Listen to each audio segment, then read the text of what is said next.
Сообраќајната незгода е случена во момент на разменување на двете патнички возила.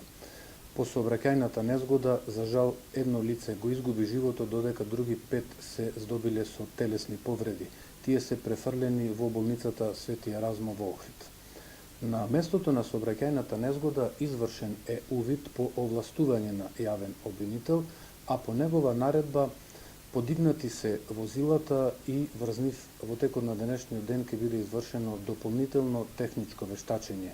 По наредба на јавен обвинител врз телото на сега починатиот ќе биде извршена и обдукција.